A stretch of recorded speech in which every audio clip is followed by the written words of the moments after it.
Today's daf is daf Hey, and we will begin on the top of the daf, Ulidoros Minolan. And you will see this on the fourth line from the top of daf Hey and Aleph.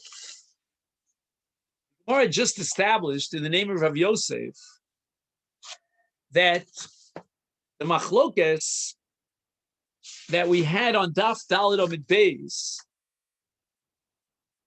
between Rav Yochanan and Rav Chanina regarding the Miluim, and we'll just quickly review that machlokas, and then Afkamina is going to be smicha. What does that mean?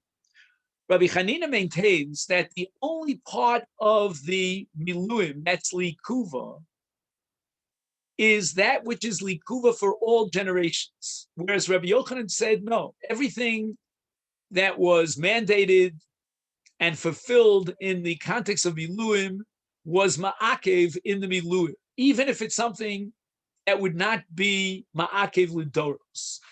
And the Gemara quotes Rav Yosef to explain that the nafkamina is smicha, because smicha is not ma'akev lidoros. According to Rav Yochanan, nevertheless, since the Bnei Aaron and Banav were commanded in smicha at the time of the Miluim, therefore it would be ma'akev. Whereas Rabbi Chanina would say, well, if it's not ma'akev lidoros, then it's not ma'akev in Miluim. So the Gemara now asks, Lidoros minolan below ma'akev. How do we know that the requirement to smicha is not ma'akev? After all, the Torah says at the beginning of Chumash Vayikra, v'samach yodol rosh olav and nirtza lo lechaper olav. Why not assume that it's ma'akev? That the ritzui karba depends upon smicha. So the Gemara says, wait a second, the pasuk has to be reinterpreted. Why? Because it says lechaper olav. Now, smicha does not achieve kapara. V'chi smicha mechaperes halo ein kapara lebizrikas adam. We know from a pasuk in the 17th chapter of Vayikra, it says nefesh habasu b'damu v'anina sativ lachem el mizbech lechaper nafshosechem ki adam hu b'nefesh yichaper. The Torah is explicit about the fact that the dam is mechaper. So how could it say, if we read it straightforward, that smicha is mechaper? Smicha doesn't generate kapar, it's the dam.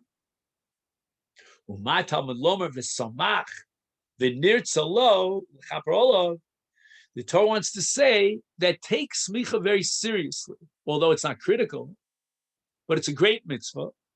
And in masa'ah l'smicha, shiari mitzvah, if he treats it as part of the mitzvah, then malol of hakosim ki'ilu lo kiper ukiper, meaning that if he was careful about the smicha, that's great. If he wasn't and he omitted smicha, then the Torah says it's as if the carbon was not mechaper. In truth, it was mechaper, but it's not. Rav Nachman Yitzchak Omar Tnufa Yikabenai. In Karban Shlamim, the Torah requires tnufa. And it means that the Bailim, together with the Kohanim, hold on to the carbon and they lift it in all directions. Abaruchos, Shamayim, Ulamala, Lamata. And in fact, with regard to the Karbanos Biluim, there were two tnufos in the El Hashlamim that came together with a sal of matzos. And this is all recorded at the end of chapter 29 in Shmos and reiterated in Vayikra Perek Ches. And there was Tnufa. According to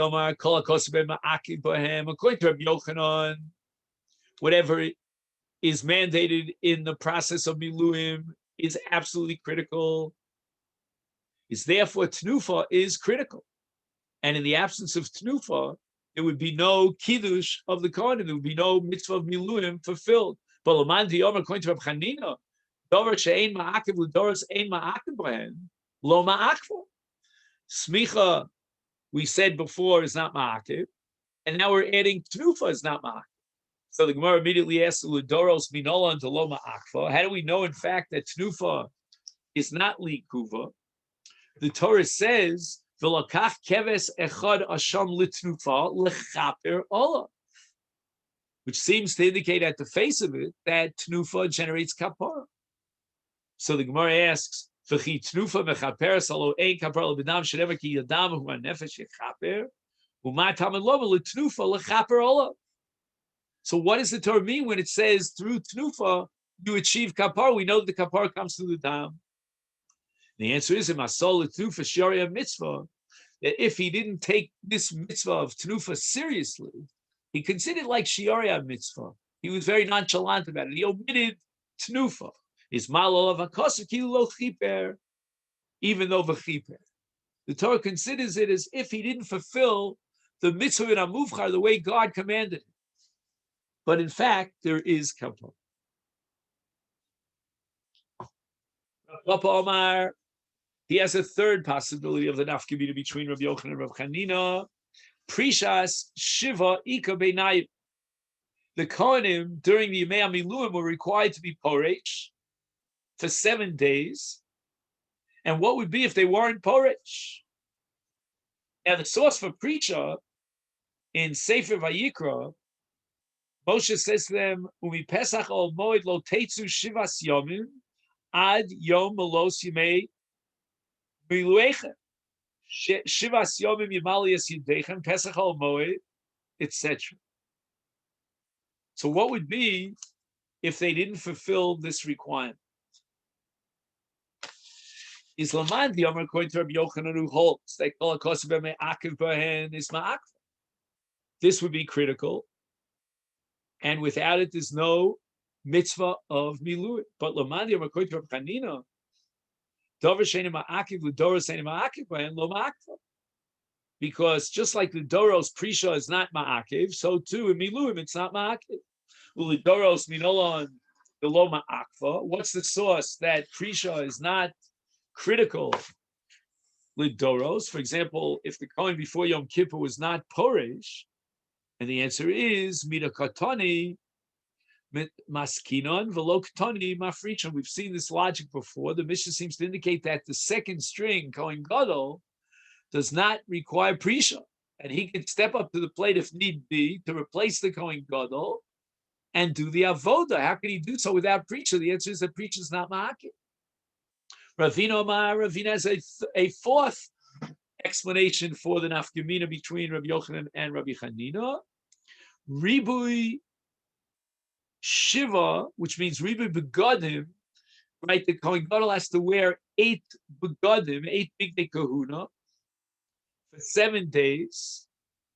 And not only that, Meshicha Shiva, for 7 days, they did a Meshicha with the Shem and HaMishcha, Bein Risei Einav, between his eyebrows.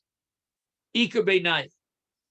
This is going to be the nafkamina. Why? Laman the according to Rabbi Yochanan, kol hakosav behen, mi akiv behen is mi akva.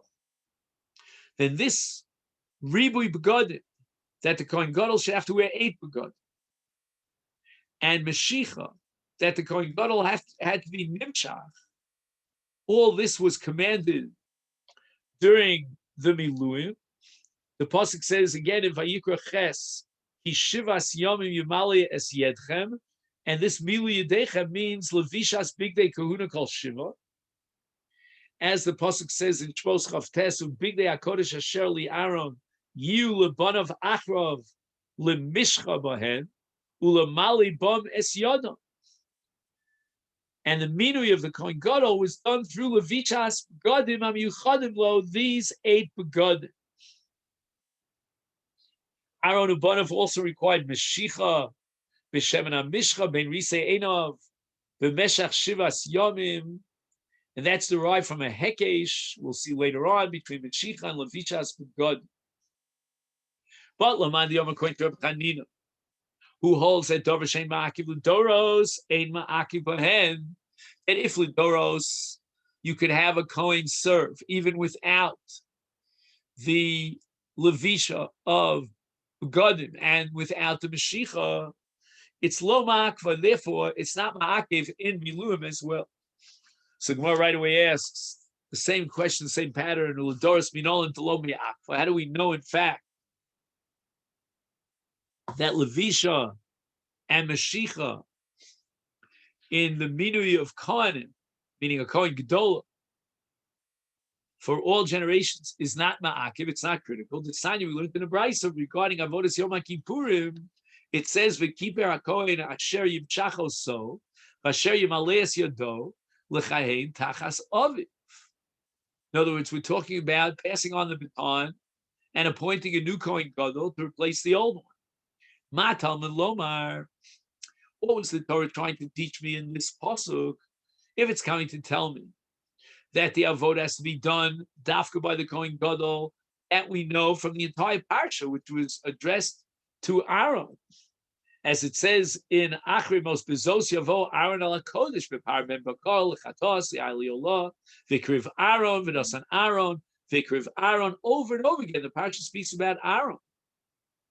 So what is the Torah adding over here when it says v'chiper hakohen, etc.?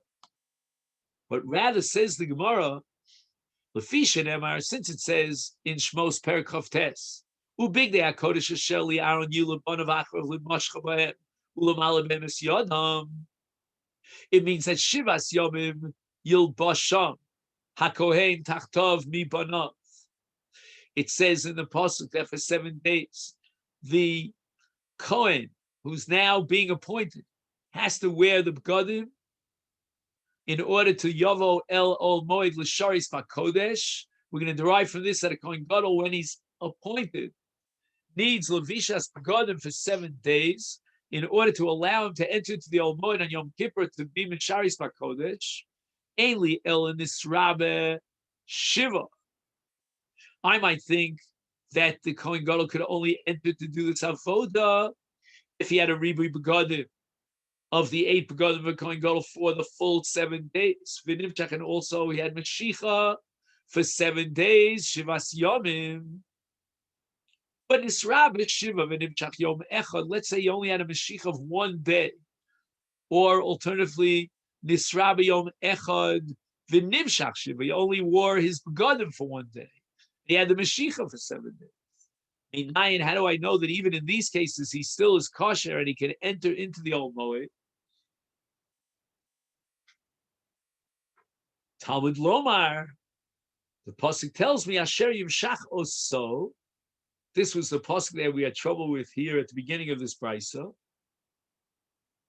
It says v'chiper kohen Asher Yimshach Oso v'Asher Yimalias Yodo l'chayin Tachas Aviv Mikol Makom. The extra pasuk is coming to tell you that in any scenario that he has, one way or the other, Mashicha and Milu Yadayim, which means Levishas B'Gadim, he is appointed and he has the qualifications of a Kohen Gadol. Even if it wasn't a full 7 days, let's say he had Mashicha for 1 day, or he had Levishas B'Gadim for one day, it would be sufficient. So just to summarize, there are 4 dinim that are not lidoros, likuva. One is smicha, the other is trufa, the third is prichas shiva yomim, and finally ribui u'mashicha b'shiva yom. And this will be the nafkamina, whether it's ma'akiv v'miluim or not. Now we said that l'chatchila we should appoint a Kohen Gadol to serve on Yom Kippur with ribui shiva of begadim and mashicha shiva. From whence do we derive this halacha of Mashicha Shiva? Ashkechan we find in the pasuk Ribui Begadim. It's the pasuk says Shivas Yom Yilbashem HaKohen Tachto Mibanav Asher Yovel Omoy L'Chois BaKodesh, and that is the source for Ribui Begadim. It says Yilbashem HaKohen, but Mashicha Shiva lechatchila minon. Where does the pasuk indicate that the Kohen who's getting appointed as a replacement for Aaron, as a Kohen Gadol, not only does he need Levisha, but he also needs Mashicha? From whence do we derive this halacha Mashicha? So the Gemara offers 2 answers. First answer, boys. From the very fact that we needed a mute to teach us that Mashicha, Shivas Yom, is not Ma'akev, that itself, because it says in the Pasuk Sheyimshach also, to be marbe any Mashicha, even if it wasn't for a full 7 days, that implies that L'chatchila, if all things were ideal, he would require Mashicha of 7 days.